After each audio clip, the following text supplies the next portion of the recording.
de presentación linfomatosa llamados linfomas no Hodgkin, ¿no? Linfomas no Hodgkin de tipo linfoblástico B o T. Estas neoplasias de precursores B o T, doctores, son frecuentes en gente joven y que suele debutar generalmente con una masa mediastínica.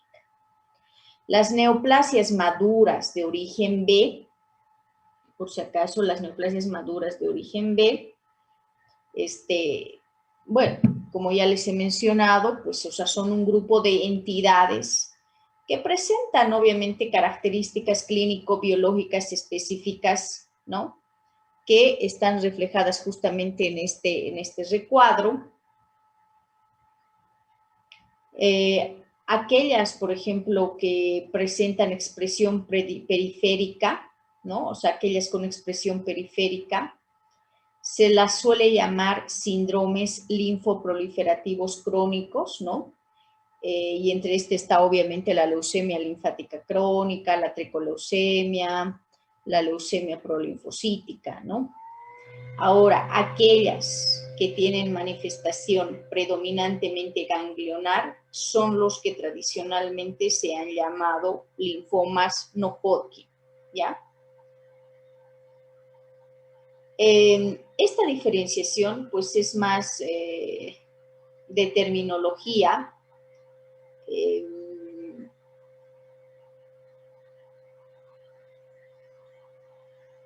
¿Por qué les digo esto?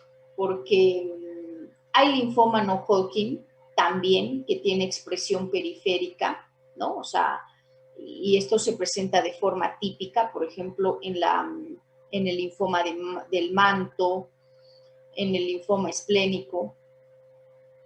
Por eso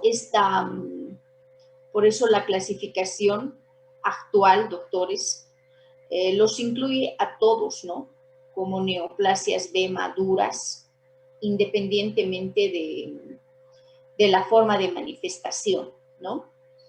Este grupo de enfermedades, fíjense que estas neoplasias maduras de origen B suponen un 90% de las neoplasias linfoides, un 4% de todas las neoplasias, y son 4 veces más frecuente que el linfoma Hodgkin, por si acaso. Ahora, las neoplasias maduras de origen T y las natural killer, ¿no?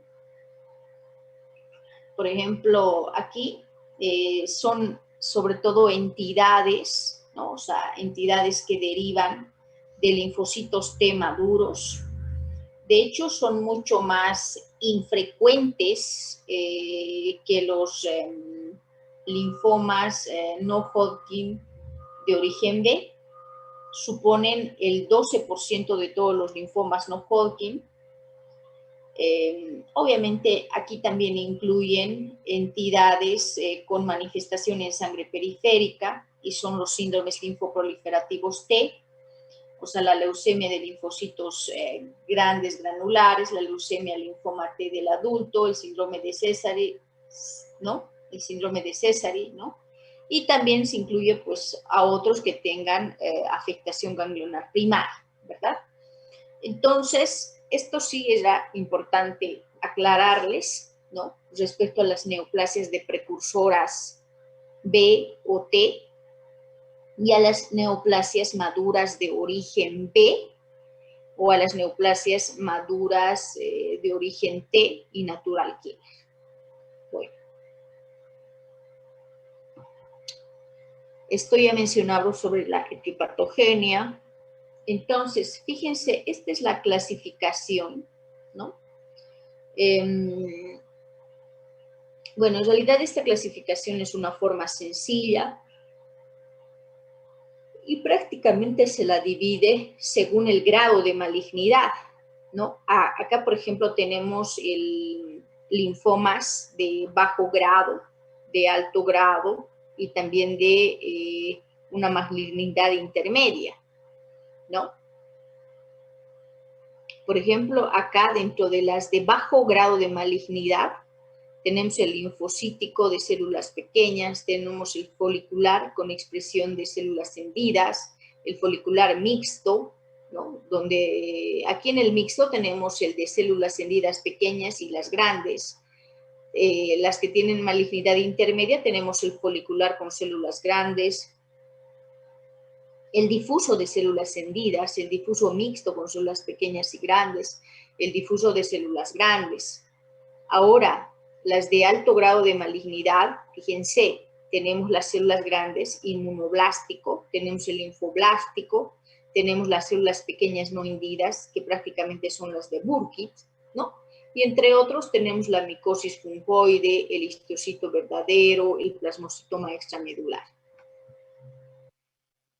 Ahora, esto es importante también distinguirlas, ¿me entienden? Referente a cómo es la presentación de los linfomas de bajo grado. Fíjense que los linfomas de bajo grado obviamente son poco agresivos, ¿no? Son poco agresivos. Su presentación es que están diseminados en el momento del diagnóstico, ¿no? Estos generalmente son de crecimiento lento y dan pocos síntomas, o sea, son poco sintomáticos. Fíjense que la supervivencia media de estos pacientes suele ser larga, ¿no? Pero es difícil que estos alcancen una remisión completa, ¿ya? Porque tienen una baja sensibilidad a la quimioterapia. Y esto es sobre todo por la proliferación celular. Ahora, algo importante es que pueden transformarse a una forma histológica más agresiva, ¿no? Entonces, pero fíjense que estos pacientes, si bien su supervivencia es larga, ¿no? O sea, tienen una supervivencia media larga, pero es difícil que alcancen la remisión completa porque tienen baja sensibilidad a la quimioterapia, estos pacientes. Ahora, los linfomas de alto grado, ¿no? Estos son de rápido crecimiento y obviamente son muy sintomáticos. Pueden aparecer metástasis en diferentes órganos. De hecho, el pronóstico de los linfomas de alto grado, pues es malo, pero estos doctores, la diferencia de la otra, porque la remisión completa, estos sí alcanzan una remisión completa tras el tratamiento.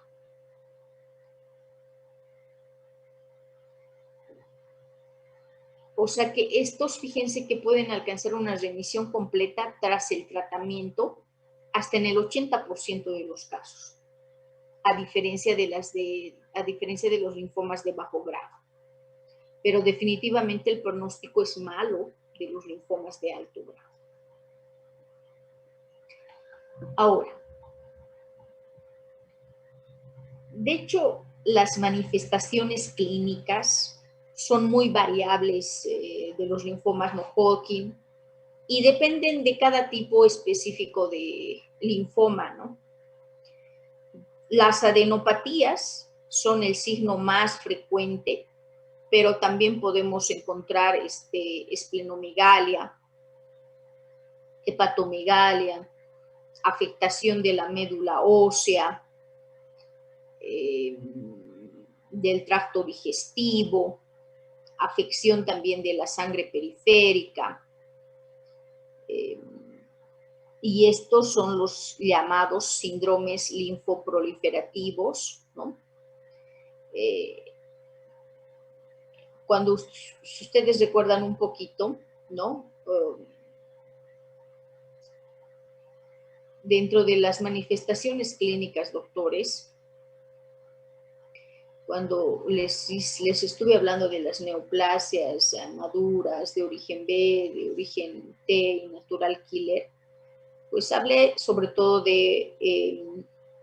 sobre todo si afectan la sangre periférica o tienen más un compromiso ganglionar, ¿verdad?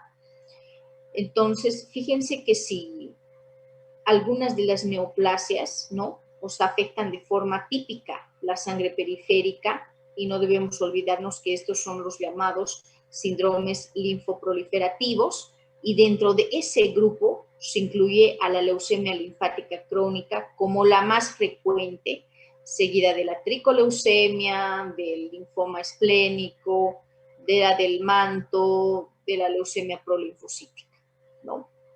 Entonces, fíjense que las adenopatías son el signo más frecuente, pero también podemos encontrar esplenomegalia, hepatomegalia, afección de la médula ósea, del tracto digestivo, pero definitivamente hay también afección de la sangre periférica, y cuando afectan la sangre periférica, sobre todo son los llamados los síndromes linfoproliferativos, ¿no?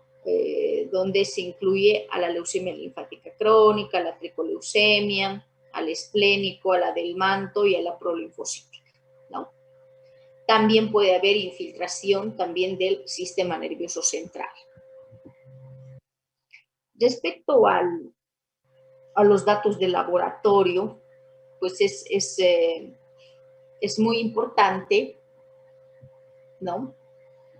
Fíjense que el diagnóstico del linfoma no Hodgkin debe basarse siempre en una biopsia tisular, en una biopsia de un ganglio linfático, ¿no?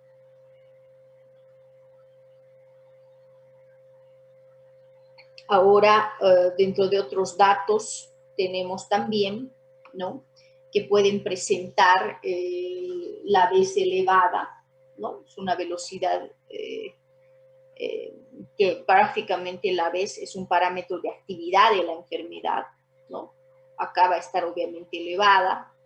Podemos encontrar una anemia normocítica, normocrómica, y también podríamos encontrar tal vez en algún momento de tipo hemolítico por las crioaglutininas, ¿no? Por las crioaglutininas. Ahora, puede haber infiltración de la médula ósea en un 50-60% de los casos. En ese caso, pues podríamos nosotros solicitar una biopsia de la médula ósea, ¿no? Podríamos solicitar una biopsia de la médula ósea. Ahora, como les decía, si bien la vez, doctores, es un parámetro de actividad de la enfermedad, pero como en todo, ¿no? La vez, la hemoglobina, la cifra de plaquetas, de leucocitos, pues suelen ser, digamos, normales también en algún momento, pero también pueden estar ligeramente elevados, ¿no? En los linfomas no Hodgkin, ¿no? Pero en algún caso también pueden encontrar normal, ¿no? O sea, la vez, la hemoglobina, la cifra de plaquetas, de leucocitos, ¿no? Ahora, se ha observado, ¿no?, en estos pacientes una anemia moderada y que generalmente es normocítica, normocrómica. También en algún momento puede haber una anemia hemolítica de tipo autoinmune, una trombocitopenia también de tipo autoinmune, ¿no? Y si hay infiltración de la médula ósea, que se presenta en un 50-60% de los casos, pues hay que biopsiar lo que es la médula ósea. Ahora, podemos observar también expresión hemoperiférica en un 10% de los pacientes, ¿no? Podemos hacer también estudios inmunofenotípicos y también de biología molecular. Tendríamos que hacer estos estudios. Y esto obviamente lo hacemos mediante citofluorometría, ¿no? También haciendo, qué sé yo, estudios de biología molecular, podemos hacer esto. Ahora, la lactato deshidrogenasa obviamente la cifra de la lactato deshidrogenasa está elevada, ¿no? Está incrementada en los linfomas no Hodgkin, sobre todo en los de alto grado, ¿no?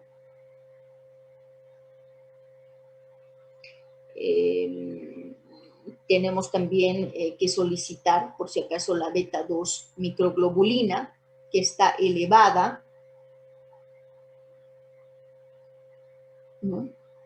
Se halla elevada justamente en un 40-50% de los casos, al igual que la LDH. Al igual que la LDH, tiene valor pronóstico.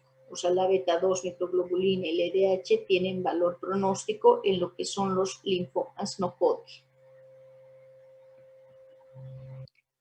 Ahora, respecto al tratamiento, ojo, no se olviden que el diagnóstico, doctores, el diagnóstico debe basarse en una biopsia tisular, o sea, de un ganglio linfático, ¿no? Si es posible, de un ganglio linfático.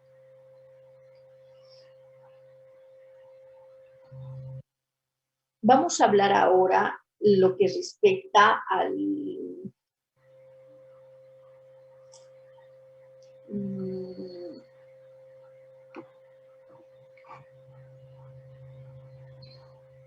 obviamente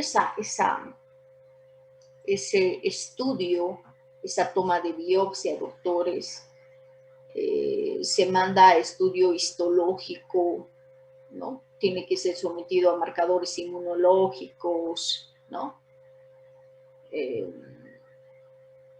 La laparotomía, doctores, acá cuando se habla del linfoma no Hodgkin, no se utiliza como método de estadiaje, pero se puede realizar la parotomía también en el caso de adenopatías no accesibles o para disminuir, qué sé yo, la masa tumoral. Se podría hacer una laparotomía. Pero sobre todo, digamos, si es un lugar inaccesible, pues tendríamos que tomar la muestra, hacer la biopsia del ganglio mediante la parotomía, ¿no? Respecto al tratamiento, el tratamiento es muy variable, ¿ya? Dependiendo del subtipo histológico, el estadio, la edad, el estado general también del paciente, ¿no? Si es el linfoma, por ejemplo, es de estirpe B, ¿no? Entonces, todo eso se toma en cuenta para el tratamiento, ¿no? Ahora, ¿qué hacemos en los linfomas de bajo grado? Generalmente, abstención terapéutica. Cuando los linfomas son indolentes, abstención terapéutica. También se puede hacer radioterapia, quimioterapia, se puede hacer trasplante de progenitores hematopoyéticos, y en otros casos se podría utilizar también la fludarabina, interferón alfa, la cladribina, ¿no? Se puede utilizar en el tratamiento de los linfomas de bajo grado. Ahora, sí, en los linfomas de alto grado, utilizamos lo que es la quimioterapia, el CHOP, el MACOP-B, también podemos usar el trasplante de progenitores hematopoyéticos. Ya en los linfomas gástricos, ¿no? O sea, ustedes recuerdan un poquito que los linfomas gástricos están asociados a la infección por Helicobacter pylori, por tanto, tenemos que hacer el tratamiento de erradicación del Helicobacter pylori.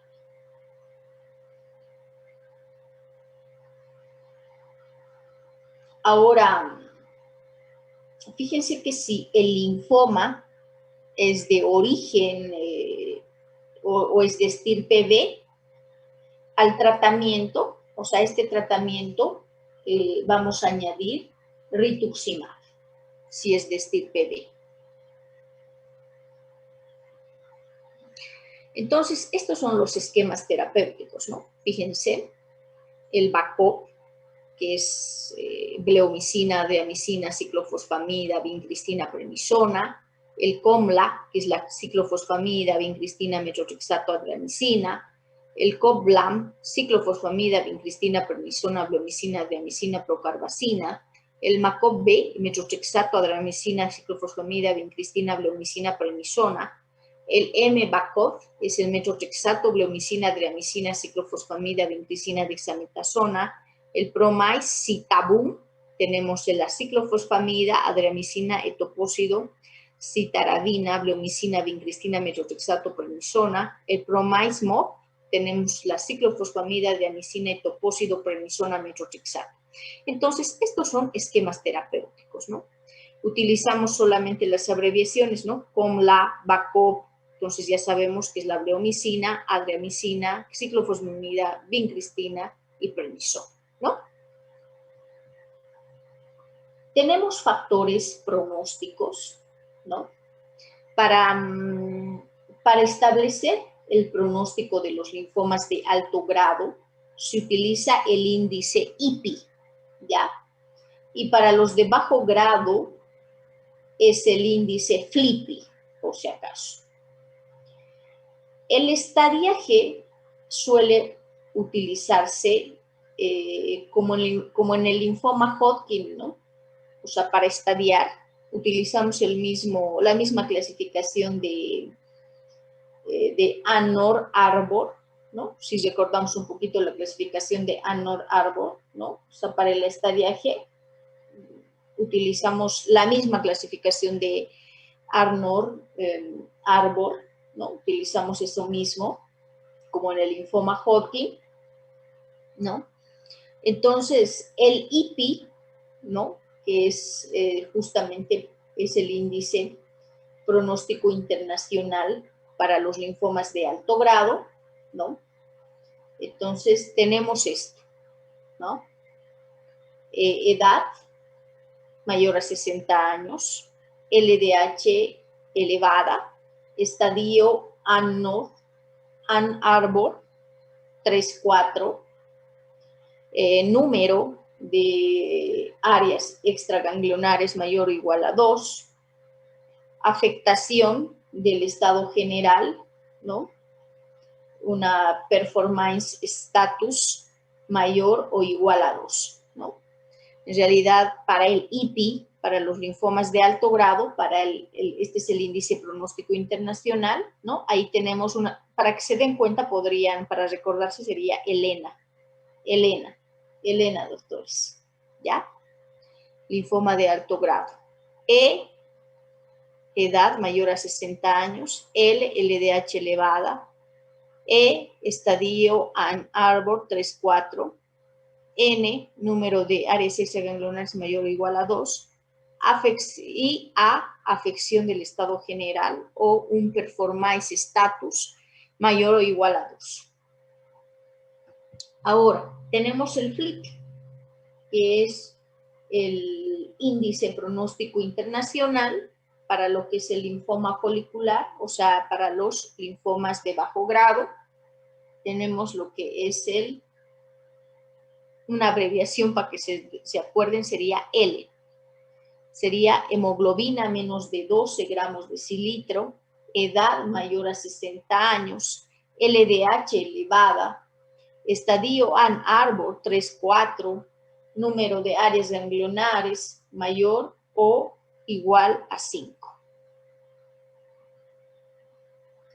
Ahora, esto es muy importante también mencionarles las diferencias entre el linfoma Hodgkin y no Hodgkin, doctores. Esto es muy importante. Dentro de esto, por ejemplo, tomamos en cuenta lo que son los síntomas B al diagnóstico, ¿no? Por ejemplo, entre la enfermedad de Hodgkin y no Hodgkin, los que tienen síntomas B al momento del diagnóstico generalmente son los linfomas Hodgkin. Sobre todo los linfomas Hodgkin, aunque los no Hodgkin también pueden tener síntomas B al momento del diagnóstico, pero sobre todo los linfomas Hodgkin. ¿Quién hace sobre todo infiltración de la médula ósea? ¿El Hodgkin o el no Hodgkin? Infiltración de la médula ósea sobre todo lo hace el no Hodgkin, doctores. Ahora, ¿quiénes hacen una enfermedad localizada? Con seguridad, el linfoma Hodgkin. El linfoma Hodgkin es una enfermedad localizada. Y el no Hodgkin obviamente no. ¿Quiénes hacen diseminación linfática? Obviamente lo hace el linfoma Hodgkin en una forma continua y el linfoma no Hodgkin lo hace a distancia. Fíjense eso. La diseminación linfoma en el Hodgkin es contigua, en el no Hodgkin es a distancia. El factor pronóstico para Hodgkin es el estadio, ya les he dicho. Pero para el linfoma no Hodgkin es la histología, doctores, ¿no? Entonces, esas son unas diferencias claras entre lo que es linfoma Hodgkin y linfoma no Hodgkin. Bueno, hemos acabado con todo lo que son linfomas. Vamos a hablar ahora sobre lo que es hemostasia y coagulación. Vamos a entrar a otro tema que también es muy importante esto, hemostasia y coagulación.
¿Logran ver la diapositiva, doctores? Sí, doctora. Vamos a hablar ahora. ¿Tienen alguna pregunta sobre todo lo que era sobre linfomas?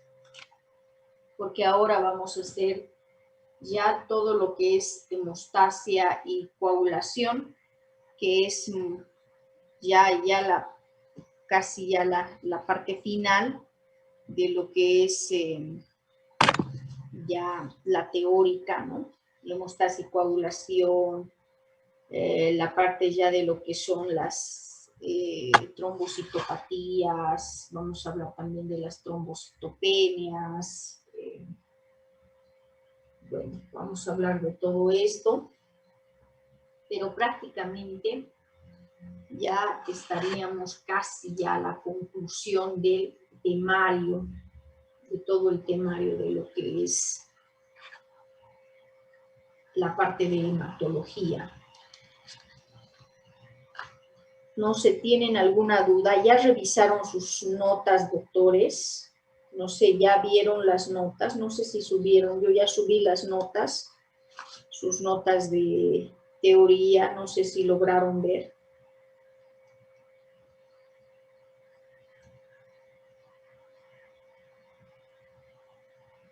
Doctores, ¿me están escuchando? Momento, vamos a revisar, doctora.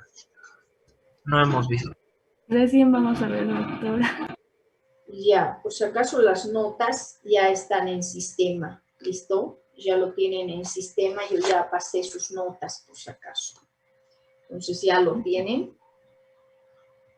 Y bueno, entonces vamos a hablar sobre hemostasia y coagulación.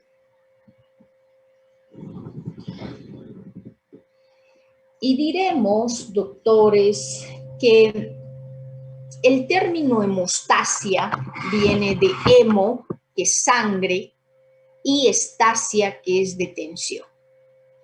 Y esto significa prevención de la pérdida de sangre, ¿no?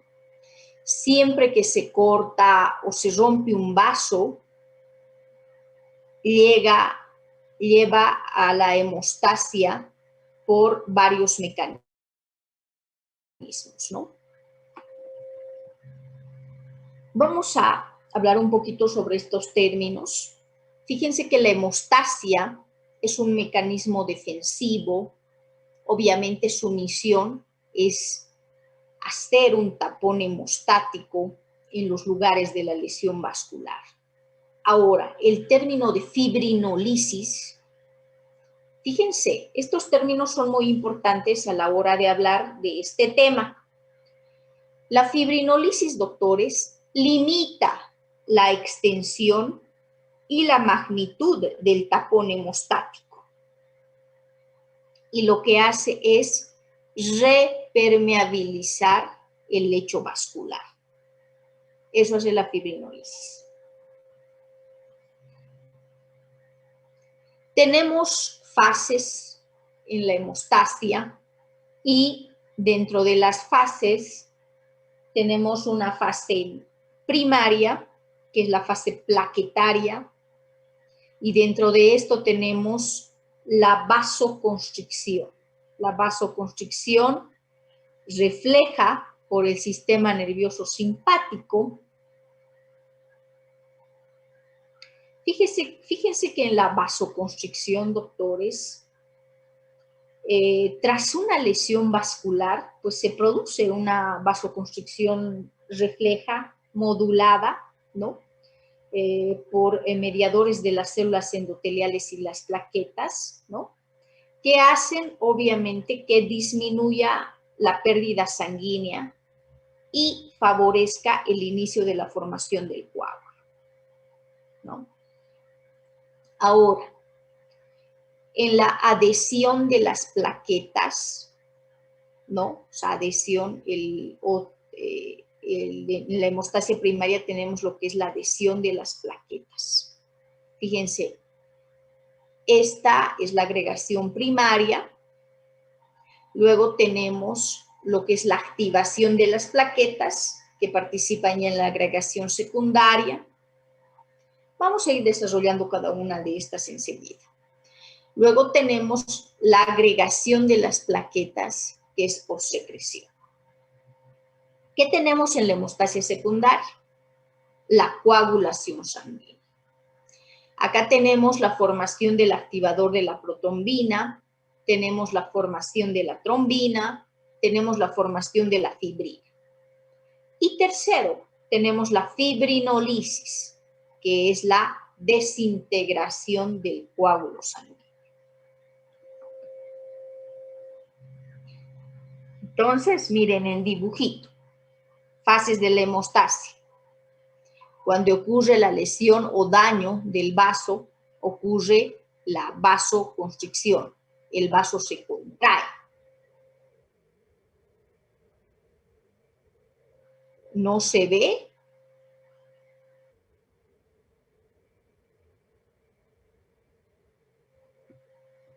A ver, déjenme revisar, por favor. Qué raro.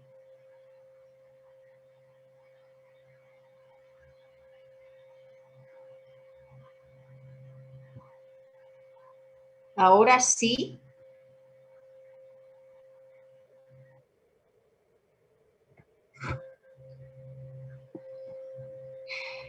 A ver.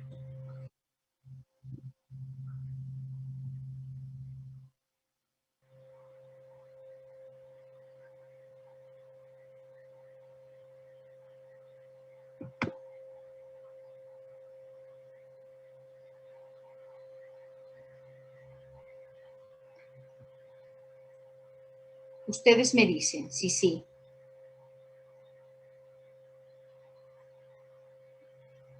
¿Se ve?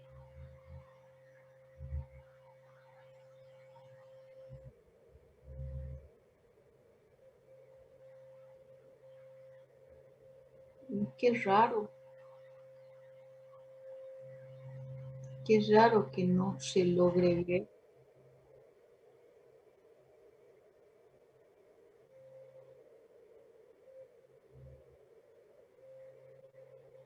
A ver, vamos a ver.